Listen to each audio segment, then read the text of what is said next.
अस्सलाम वालेकुम दोस्तों। आज मैं सोने की चिड़िया और सोने की परी की कहानी बताने वाली हूँ। बहुत बहुत पुराने ज़माने की बात है। एक राजा था। उसके यहाँ बाग था। उसके बाग में तरह तरह के पौधे और बहुत तरह के मीठे फलों के पौधे थे। लेकिन इस बाग में एक खूबसूरत सा संतरा का पेड़ था। इस बाग में सोने के संतरा लगे हुए थे। राजा ने इस पेड़ की देखभाल का खास इंतजाम रखा था। जब इसके फल पकते तो चौकीदार रात दिन इस पेड़ का पहरा दिया करते थे ताकि कोई सोने का संतरा चुरा कर न ले जाए। लेकिन एक दिन की बात है, जब बाग का माली ने सोने के संतरे को गिना तो उसमें से एक संतरा गायब था। उसने दौड़कर राजा को खबर दी। राजा फौरन वहां पहुंचा। उसे ये देखकर बड़ा ताज्जुब हुआ कि देखभाल का इतना पक्का इंतजाम होने पर भी एक संतरा किसी ने चुरा लिया। उसने ऐलान किया कि कोई सोने की संतरा को चुराने वाले का पता देगा, उसे इनाम दिया जाएगा।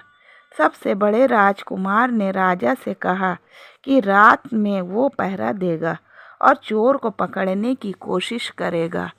राजा ने उसको इसकी इजाज़त दे दी। बड़ा राजकुमार रात को पहरा देने लगा, लेकिन 2 घंटे बाद ही उसे नींद आ गई और वो सो गया। सुबह उठकर जब वो संतरा को गिना तो वो सोच में पड़ गया कि रात एक और संतरा गायब हो गया था। उसके बाद दूसरी रात को मंझले राजकुमार ने पहरा देने का काम संभाला, लेकिन उसे भी नींद आ गई और तीसरा संतरा भी चोरी हो गया। राजा बहुत फिक्र में था। दरबारियों के भी समझ में नहीं आ रहा था कि क्या किया जाए। सब लोग उदास बैठे थे। इतने में सबसे छोटा राजकुमार आया और कहने लगा, आज मैं पहरा दूंगा। राजा इससे खुश नहीं था। राजा उसको डांटते हुए कहा कि तुम क्या समझते हो? क्या तुम्हें इसमें कामयाबी मिलेगी? तुमसे बड़े दोनों राजकुमार इस काम में नाकामयाब हो चुके हैं। तुम जाओ और अपना काम करो। लेकिन छोटा राजकुमार नहीं माना। उसने राजा से इल्तिजा की कि उसको एक मौका ज़रूर दिया जाए। आखिरी में राजा राजी हो गए। राजकुमार रात में पहरा देने लगा। उसने ये तय किया कि वो किसी भी हालत में नहीं सोएगा और चोर को ज़रूर पकड़ेगा। जब आधी रात का घंटा बजा तो वो देखा कि एक खूबसूरत सोने की चिड़िया आधी रात के बाद उड़ती हुई आई और पेड़ पर बैठ गई और वो देखते देखते सोने का एक संतरा लेकर खाने लगी। राजकुमार ने फौरन निशाना लगाकर तीर चला दिया, लेकिन तीर चिड़िया को नहीं लगा और वो पंख फड़फड़ाकर उड़ गई। यहाँ इतना ज़रूर हुआ कि उसका एक सुनहरा पंख टूटकर ज़मीन पर आ गिरा। दूसरे दिन सुबह राजकुमार ने राजा को सारी बात बताई। वो सोने का पंख उसे के सामने रख दिया। पंख इतना खूबसूरत और इतना कीमती था। एक पंख जब चिड़िया का इतना खूबसूरत है तो वो पूरी चिड़िया कितनी खूबसूरत होगी। मैं चाहता हूँ कि उस चिड़िया को कोई पकड़ लाए। सबसे पहले बड़ा राजकुमार इस काम के लिए रवाना हुआ। चलते चलते उसने एक जंगल में पहुंचा। वहां पेड़ के नीचे एक लोमड़ी को आराम करते हुए देखा। वो मौका देखकर तीर अपने धनुष पर चढ़ा लिया। वो तीर छोड़ने ही जा रहा था तो लोमड़ी ने चिल्लाकर कहा, राजकुमार मुझे मत मारो। मुझे पता है तुम सोने की चिड़िया की खोज में निकले हो। मेरी बात मानो तो तुम्हारा काम जल्दी हो जाएगा। तुम इसी रास्ते से निकलो। शाम होने तक तुम्हें गांव में पहुंचना है। शाम होने तक तुम एक गांव में पहुंचोगे। वहां आमने सामने दो धर्मशाला मिलेगी। एक धर्मशाला खूब सजी सजाई और खूबसूरत सी होगी, लेकिन तुम उसमें मत ठहरना। वो उसके सामने वाली दूसरी धर्मशाला में ठहरना। वो बहुत मामूली और देखने में बहुत भद्दी सी होगी। ऐसा करने पर तुम्हारा काम आसानी से पूरा हो जाएगा। लोमड़ी की बात सुनकर राजकुमार को हंसी आ गई। उसने डांट कर कहा, भाग जा यहाँ से, मुझे तुम्हारी सलाह की ज़रूरत नहीं है। ये कहकर उसने तीर छोड़ दिया, लेकिन लोमड़ी बहुत चालाक थी। वो बचकर निकल गई। राजकुमार आगे चलता गया। शाम को जब वो एक गांव में पहुंचा तो देखता सड़क के किनारे सचमुच एक धर्मशाला थी। एक धर्मशाला खूब सजी सजाई थी और उसके अंदर से लोगों के नाचने गाने की आवाज़ आ रही थी। दूसरी धर्मशाला भद्दी सी थी। राजकुमार सजी सजाई धर्मशाला में ठहर गया। थोड़ी देर में ही वो भूल गया वो सोने की चिड़िया की खोज में आया है। और जब काफ़ी वक्त बीत गया और बड़ा राजकुमार नहीं लौटा, तो मंझले राजकुमार सोने की चिड़िया की खोज में निकल पड़ा। दूसरा राजकुमार भी उसी जगह पहुंचा जहां वो लोमड़ी मिली। दूसरा राजकुमार भी उस लोमड़ी की बात का ध्यान नहीं दिया। जब वो उसी गांव में पहुंचा तो वही सजी सजाई धर्मशाला में ठहरा। वहाँ के नाच गाने में मस्त होकर वो भी अपना काम भूल गया। यहाँ तक कि उसको घर लौटना भी याद नहीं रहा। फिर छोटे राजकुमार ने राजा से कहा कि मैं सोने की चिड़िया की खोज में जाऊंगा। राजा को भरोसा था कि जब उससे बड़े दोनों राजकुमार इस काम में कामयाब नहीं हुए तो इसे क्या कामयाबी मिलेगी। लेकिन उसके जिद करने के वजह से राजा ने इजाज़त दे दी। छोटा राजकुमार तैयार होकर सोने की चिड़िया की खोज में निकल पड़ा। जंगल में उसी लोमड़ी से मिला।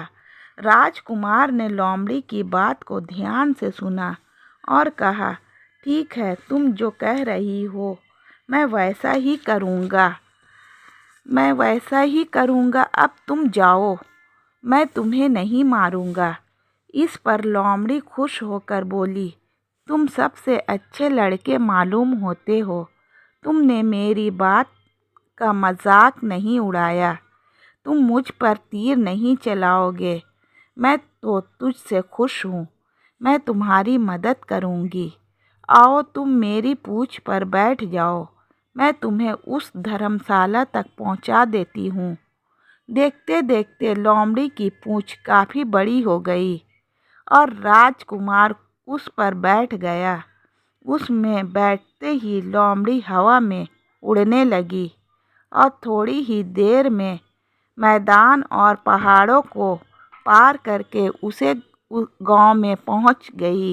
राजकुमार ने उसके सलाह को मान के वो पुरानी धर्मशाला में डेरा डाल दिया। वो दूसरी सजी सजाई धर्मशाला से दूर ही रहा। दूसरे दिन सुबह उठकर जब वो आगे बढ़ा तो कुछ दूर चलने पर उसे वो लोमड़ी फिर से रास्ते में मिली। लोमड़ी ने उससे कहा, अब मैं तुम्हें बताती हूँ कि आगे क्या करना है। तुम सीधे चलो।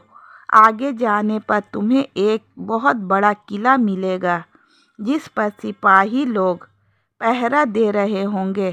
तुम सिपाहियों से डरना मत, सीधा अंदर चले जाना, क्योंकि इस वक्त सिपाही सो रहे होंगे।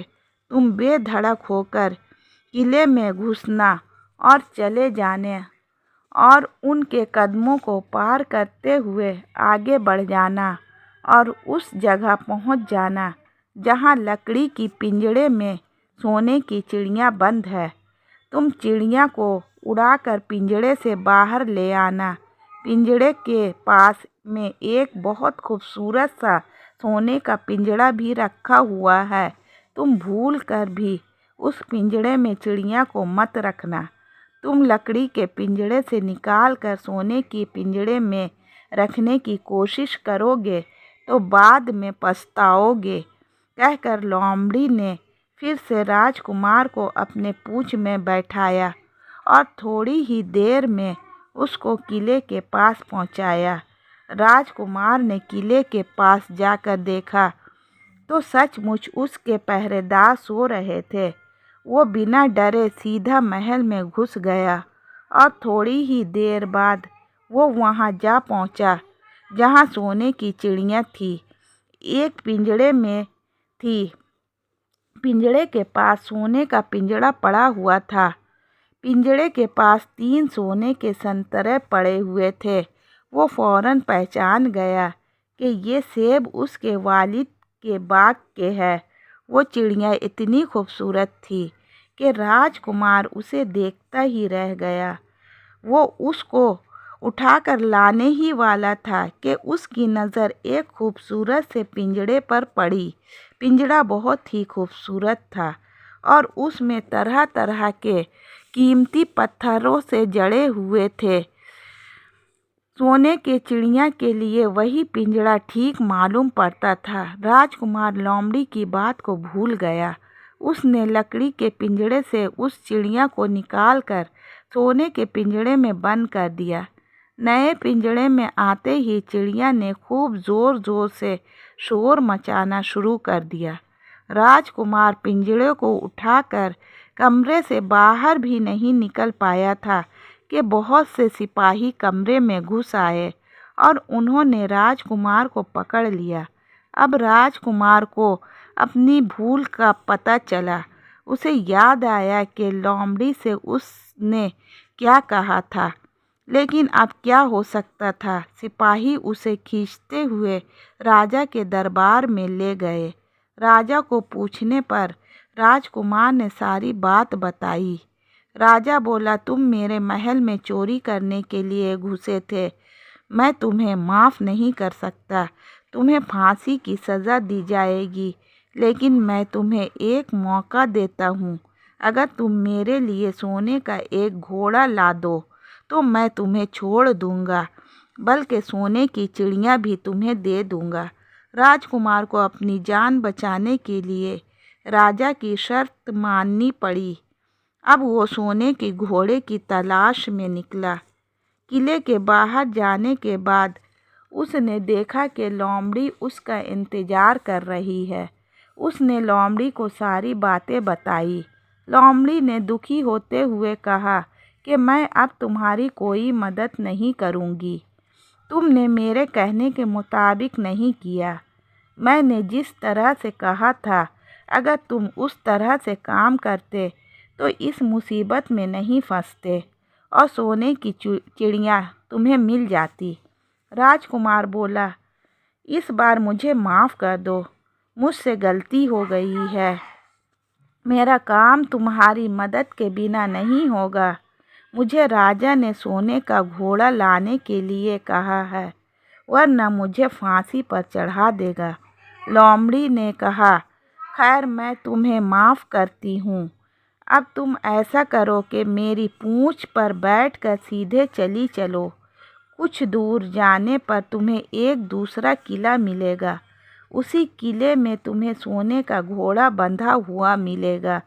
महल के नौकर चाकर सब सो रहे होंगे।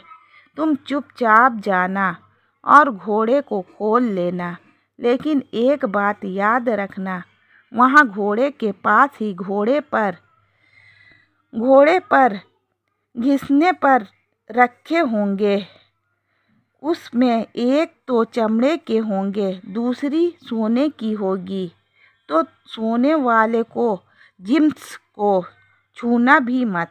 चमड़े के जिम्स को घिस कर घोड़े पर सवार हो जाना और उसके साथ दौड़ते हुए किले के बाहर आ जाना। राजकुमार ने वादा किया कि वो ठीक वैसा ही करेगा। लोमड़ी ने उसको अपनी पूँछ पर बैठाया और कुछ ही देर में वो किले के पास जा पहुंची। किले के पास पहुंचते ही लोमड़ी ने उसे नीचे उतारी और वो वापस चली गई। राजकुमार सीधा फाटक से किले में घुस गया। अंदर जाकर उसने देखा कि वहाँ के सभी नौकर चाकर सोए हुए थे। थोड़ी ही देर में वो किले के घोंसाल में पहुँच गया।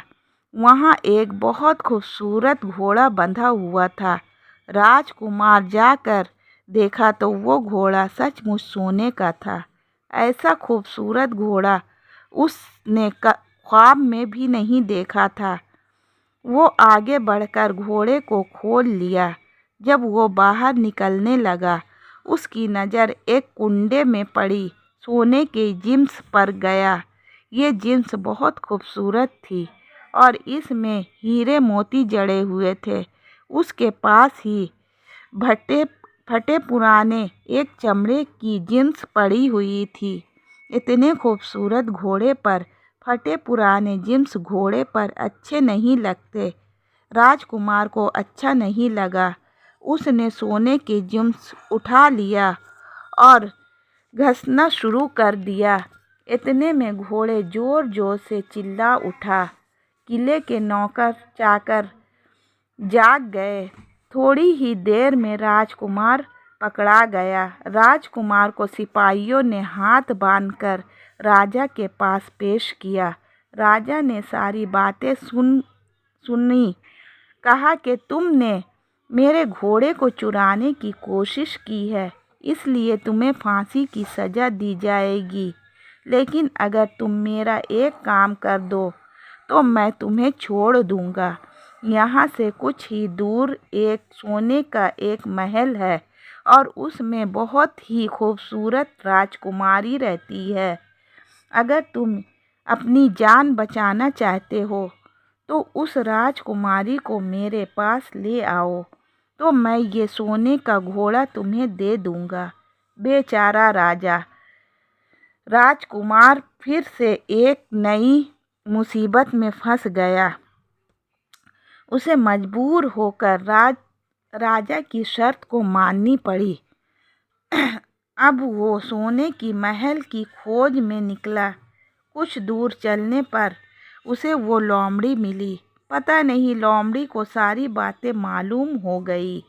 वो कही, देखो तुमने इस बार भी मेरी बात नहीं मानी। मेरी बात मान जाते तो ये मुसीबत तुम पे नहीं आती। खैर, मुझे तुम पर हमदर्दी आ रही है, मैं तुम्हें मदद करूंगी। चलो मैं तुम्हें सोने की महल के पास पहुंचा देती हूँ। तुम महल के पीछे कहीं छुपे रहना। जब उसमें से शाम को राजकुमारी नहाने के लिए बाहर आए तो तुम आगे बढ़कर उसका हाथ पकड़ लेना। जैसे ही तुम उसको छुओगे, राजकुमारी तुम्हारे साथ आने को राजी हो जाएगी। लेकिन एक बात याद रखना, तुम उसको वहाँ से दोबारा जाने नहीं देना। वो तुमसे कहेगी कि मैं अभी अपने माँ बाप से मिलकर आती हूँ, लेकिन तुम उसकी बातों में मत आना, वरना फिर मुसीबत में फंस जाओगे। ये कहकर लोमड़ी ने फिर से अपनी पूँछ फैला दी और राजकुमार उस पर बैठ गया। देखते देखते लोमड़ी उड़ती हुई सोने के महल के पास जा पहुंची। महल पर पहुंचते ही राजकुमार एक पेड़ के पीछे छिप गया। शाम को जब राजकुमारी नहाने के लिए किले से बाहर आई तो राजकुमार ने हिम्मत करके आगे आकर उसका हाथ पकड़ लिया। उसके छूते ही राजकुमारी उसके साथ चलने को तैयार हो गई। वो बोली, राजकुमार, तुम मुझे जहाँ भी ले जाना चाहोगे मैं तुम्हारे साथ चलूँगी, लेकिन मुझे थोड़ी देर के लिए अपने माँ बाप से मिलने दो। राजकुमार ने कहा, नहीं, ये नहीं होगा, फौरन मेरे साथ चलना पड़ेगा। लेकिन राजकुमारी रोने लगी। इतनी खूबसूरत राजकुमारी को रोते हुए देखकर राजकुमार का दिल पिघल गया। आखिर में राजकुमार राजी हो गया और बोला, जाओ, थोड़ी देर के लिए माँ बाप से मिल लो, लेकिन फिर फौरन चली आना। लेकिन राजकुमारी ने जैसे ही किले में पैर रखा, किले के पहरेदार जाग गए और उन्होंने राजकुमार को पकड़ लिया। राजकुमार बहुत पछताता, लेकिन अब क्या हो सकता था। सिपाहियों ने उसे अपने राजा के सामने पेश किया। राजा बहुत मायूस था। उसने उसी वक्त हुक्म दिया, इस राजकुमार को फौरन फांसी लगा दे। ये सुनकर राजकुमार रोने गिड़गिड़ाने लगा। इस पर राजा ने थोड़ी देर सोचने के बाद कहा, मैं अपना फैसला वापस नहीं ले सकता, लेकिन तुम अगर मेरा एक काम कर दो तो तुम्हारी जान बच सकती है। हमारे किले के ठीक सामने ये जो बड़ा पहाड़ है, इसकी वजह से मेरे किले की खूबसूरती खराब होती है। अगर तुम 8 दिन में इस पहाड़ को खोद कर साफ कर दो तो हम तुम्हें माफ़ कर देंगे और राजकुमारी की शादी तुम्हारे साथ कर देंगे। राजकुमार बाहर आकर पहाड़ को देखने लगा। उसके हाथ में एक छोटी सी कुदाली थी। उसके समझ में नहीं आ रहा था कि इतना बड़ा पहाड़ वो 8 दिन में कैसे खोदेगा। फिर भी जान तो बचानी ही थी, इसलिए वो पहाड़ खोदने लगा। धीरे धीरे 7 दिन बीत गए। इतने दिन तक खोदने पर भी पहाड़ का सिर्फ एक कोना ही खोद सका। वो मायूस होकर बैठ गया। उसको अपने आप पर बहुत गुस्सा आ रहा था। वो मन ही मन कहने लगा, अगर मैं लोमड़ी की बात मान ली होती तो कितना अच्छा होता। लोमड़ी ने मुझको हर बार ठीक सलाह दी और मैंने हर बार उसका कहना ना मानकर हर बार नई मुसीबत में फंस जाता हूँ। राजकुमार अपना सर झुकाए बैठा था कि अचानक उसके पास लोमड़ी की पूँछ दिखाई दी। उसने नज़र उठाकर देखा, सचमुच वही लोमड़ी खड़ी थी। लोमड़ी ने मुस्कुराते हुए कहा, क्या हाल है? इस बार तो मदद करने की बिल्कुल इरादा नहीं थी, लेकिन मैं 7 दिन से तुमको पहाड़ खोदते हुए देख रही हूँ। मुझे रहम आ गई और मैं तुम्हारी मदद के लिए चली आई। क्यों, बहुत थक गए हो? सो जाओ, मैं थोड़ी ही देर में तुम्हारा काम पूरा कर दूंगी। इस बार राजकुमार तय कर लिया था कि लोमड़ी जिस तरह ही कहेगी वो उसी तरह करेगा। वो चुपचाप उठकर एक तरफ चला गया। थोड़ी ही देर में उसे नींद आ गई। बस ऐसे ही थोड़े ही देर में उसे नींद आ गई।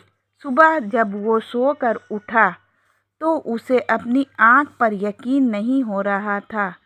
वहाँ कहीं भी पहाड़ का नाम नहीं था। वो महल का खूबसूरत नज़ारा दिखाई दे रहा था। राजकुमार सीधा राजा के पास पहुँचा। राजा उसके काम पर बहुत खुश था। उसे फौरन अपने वादे के तहत राजकुमारी से उसकी शादी करवा दिया। जब राजकुमार और खूबसूरत राजकुमारी के साथ कुछ दूर चला तो उसे रास्ते में फिर वही लोमड़ी मिली। वो लोमड़ी बोली, राजकुमारी के साथ देखकर मुझे बहुत खुशी हो रही है, लेकिन तुम्हें सोने का घोड़ा और सोने की चिड़िया भी हासिल करनी चाहिए, क्योंकि वो दोनों चीज़ें तुम्हारे लायक है और तुम आसानी से हासिल कर सकते हो। लेकिन भला मुझे सोने का घोड़ा और सोने की चिड़िया कैसे मिल सकती है?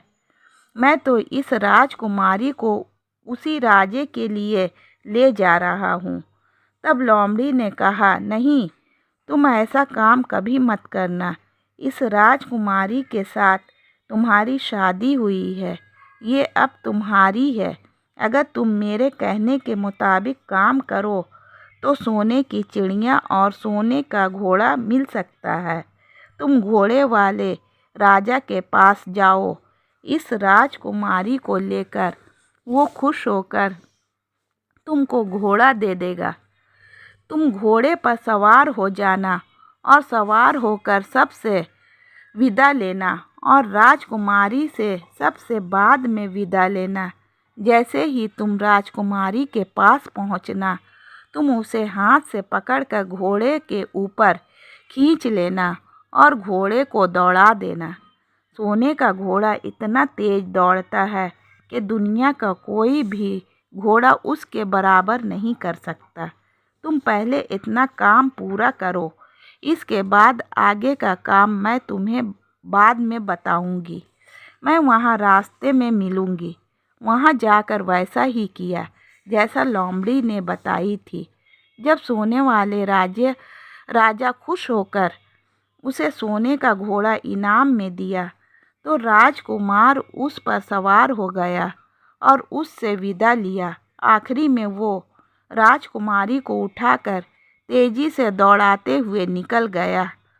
रास्ते में एक पेड़ के नीचे लोमड़ी उसका इंतजार कर रही थी। उसे देखकर लोमड़ी बोली, शाबाश, अब सोने की चिड़िया भी हासिल करो।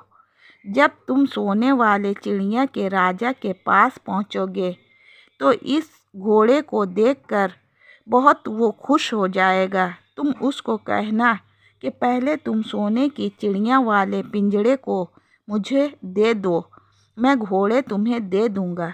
जब वो पिंजड़ा तुम्हारे पास लाए, तुम पिंजड़ा उसके हाथ से छीन लेना और घोड़े को दौड़ा देना। बस ऐसे चिड़िया तुम्हें मिल जाएगी और कोई तुम्हें पकड़ भी नहीं सकेगा। इस बार भी राजकुमार ने ठीक ऐसा ही किया।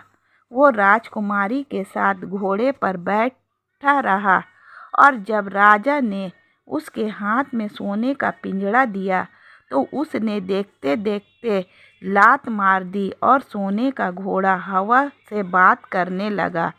कुछ दूर चलने पर लोमड़ी उससे मिली तो राजकुमार ने कहा, तुमने मेरी बहुत मदद की है। तुम्हारी वजह से मुझे न सिर्फ सोने की चिड़िया मिली और सोने का घोड़ा और इतनी खूबसूरत राजकुमारी भी मिली।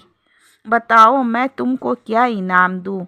तुम जो मांगोगे कुछ न कुछ ज़रूर देना चाहता हूँ। लोमड़ी ने कहा, इतना खुश हूँ तो मेरा एक काम कर दो। तुम एक तीर चला के मुझे मार दो। इस वक्त तो यही सबसे बड़ा काम तुम मेरे लिए कर सकते हो। राजकुमार ने कहा, भला ये कैसे हो सकता है? तुमने मेरी इतनी मदद की और बदले में मैं तुम्हें मार दूं? हमसे ये नहीं होगा। ये सुनकर लोमड़ी बहुत दुखी हुई और बोली, अगर तुम मेरा ये काम नहीं कर सकते हो तो ठीक है, जाओ, लेकिन तेरी भलाई के लिए ही कह रही हूँ। तुम ये बात ज़रूर याद रखना कि तुम किसी कुएं के दीवार पर बैठना और दूसरा तुम ऐसे लोगों के लिए माल मत खर्च करना जिन्हें फांसी मिलने वाली हो। राजकुमार बोला, भाई तुम भी अजीब हो, तुम्हारी बातें मेरी समझ में ही नहीं आती। भला मैं कुएं की दीवार पर क्यों बैठूंगा और ऐसे आदमी पर दौलत क्यों खर्च करूंगा जिसको फांसी दी जाने वाली हो। लेकिन लोमड़ी ने उसकी बात का कोई जवाब नहीं दिया और अलविदा कहकर वहाँ से चली गई। राजकुमार सोने का घोड़ा आगे दौड़ाता हुआ आगे बढ़ा। राजकुमारी के साथ में बैठी हुई थी और सोने की चिड़िया का पिंजड़ा उसके हाथ में था। कुछ ही देर में वो गांव जा पहुंचा जहां वो धर्मशाला थी। गांव के लोग और ख़ास तौर से बच्चे उसको देखने बाहर निकल आए। सोने के घोड़े में बैठी एक राजकुमारी को देखकर सभी लोग हैरान थे। जब राजकुमार ने देखा कि गांव में एक जगह बहुत से लोग जमा हैं और कुछ शोर हो रहा है, राजकुमार के पूछने पर लोगों ने बताया कि वहां 2 आदमी को फांसी दी जानी है। राजकुमार उधर चले गया। वहाँ पहुँचने पर उसने पहचान लिया कि जिस आदमी को फांसी दी जाने वाली है वो कोई और नहीं बल्कि उसके ही भाई थे, और वो लोग तब से उसी सजी सजाई धर्मशाला में रह रहे थे और बुरे काम करते थे। वो जुआ भी खेलते थे और जुआ में बहुत दौलत हार चुके थे। उन्होंने बहुत से लोगों से बहुत सारा पैसा भी उधार लिया था। इन्हीं सब बातों से चिढ़कर अब गांव वाले उन्हें फांसी पर चढ़ाने जा रहे थे। राजकुमार भला ये कैसे होने देता। उसने कहा कि मुझसे रुपये ले लो और इन लोगों को छोड़ दो। उसके बहुत कहने पर वो लोग राजी हो गए और उन दोनों को वो लोग रिहा कर दिया और अपने भाइयों को छुड़ाकर आगे चला। कुछ दूर चलने पर जंगल में उन्हें एक कुआं दिखाई दिया। उसने कहा, कुएं के पास कुछ देर आराम करते, वहाँ ठंडा पानी पीने के बाद हम लोग आगे चलेंगे। राजकुमार राजी हो गया। अब तक वो ये भी भूल चुका था कि लोमड़ी ने विदा होते वक्त क्या कहा था। वो घोड़े से उतरकर कुएं के दीवार पर बैठ गया और आराम करने लगा। दोनों भाइयों ने मौका देखकर कुएं में ढकेल दिया राजकुमार को। इसके बाद इस घोड़े पर राजकुमारी को उठाया और सोने का पिंजरा लेकर वहाँ से चला। कुछ ही देर में वो लोग अपने राज्य में लौट आए। घर लौटकर उन्होंने राजा से कहा, हम सोने की चिड़िया को पकड़ लाए हैं। इसी चिड़िया ने हमारे बाग में से सोने के संतरे चुराए थे। इसके साथ ही हमें ये सोने का घोड़ा और राजकुमारी मिली है। राजा बहुत खुश हुआ। सारे लोग खुशियाँ मनाने लगे, लेकिन राजकुमारी खुश नहीं थी। वो हमेशा रोती रहती थी। वो खाना पीना भी छोड़ दी। यही नहीं, घोड़े ने भी दाना पानी बंद कर दिया और सोने की चिड़िया भी उदास रहने लगी। राजा बहुत कोशिश की, लेकिन ना तो वो राजकुमारी खुश रही और ना ही सोने का घोड़ा और ना सोने की चिड़िया खाना खाना शुरू किया। उधर छोटा राजकुमार कुएं में गिर गया था, लेकिन मरा नहीं था। लेकिन उसमें पानी बहुत कम था। कुएं में पानी बहुत थोड़ा था। वो कुएं में बैठा बैठा अपनी किस्मत को कोसता रहा। अब उसे फिर उसी लोमड़ी की याद आई और अब वो पछताने लगा कि अगर मैं उसका कहना मान लिया होता तो मैं मुसीबत में नहीं फंसता। राजकुमार ने जैसे ही लोमड़ी को याद किया, लोमड़ी ना मालूम कुएं के मुंह पर आ पहुंची और बोली, देखो राजकुमार, मैंने पहले ही तुम्हें समझाई थी कि किसी कुएं की दीवार पर मत बैठना और ऐसे आदमियों की मदद करना जिन्हें फांसी दी जाने वाली है, उसकी मदद मत करना।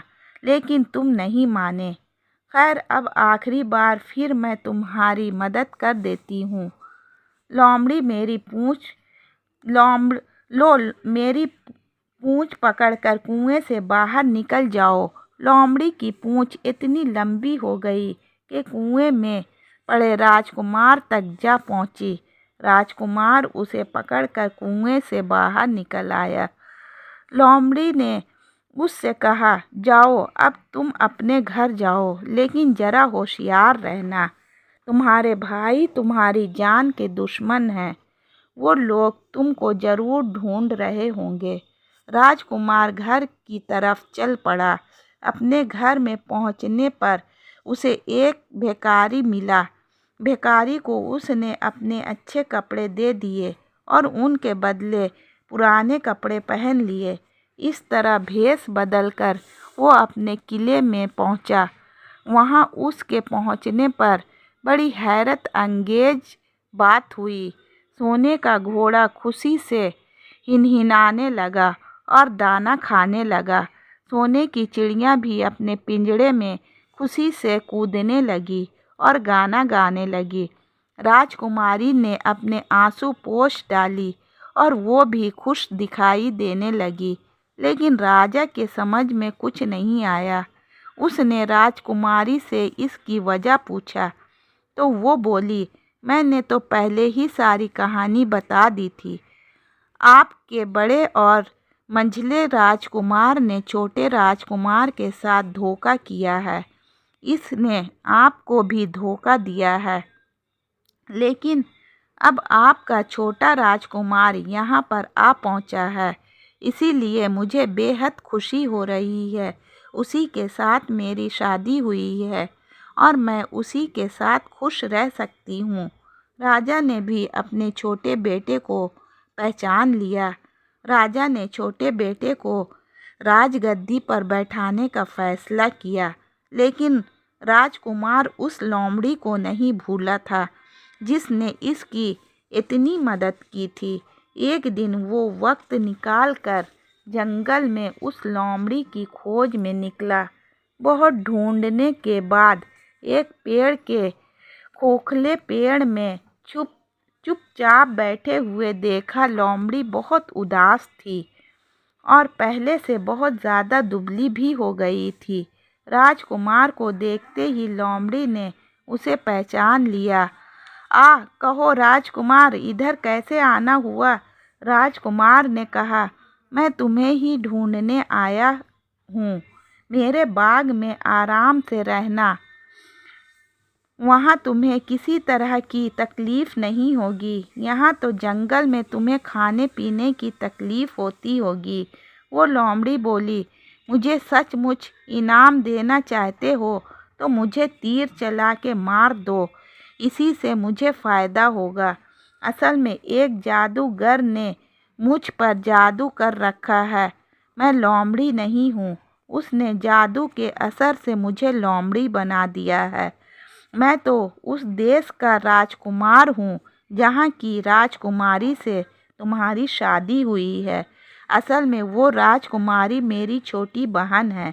अगर तुम तीर चलाकर मुझे मार दोगे तो इस जादू से मैं आज़ाद हो जाऊंगा और मैं अपने देश लौट सकूंगा। उसने फौरन तीर मार दिया। तीर के लगते ही लोमड़ी मर गई और उसमें से एक खूबसूरत राजकुमार निकल आया। तो दोस्तों, आप लोगों को कैसा लगा हमारा ये वीडियो? अच्छा लगा होगा तो लाइक कीजिएगा और हमारे चैनल को सब्सक्राइब नहीं किए तो जल्द से जल्द सब्सक्राइब कर दीजिएगा। अल्लाह हाफिज़।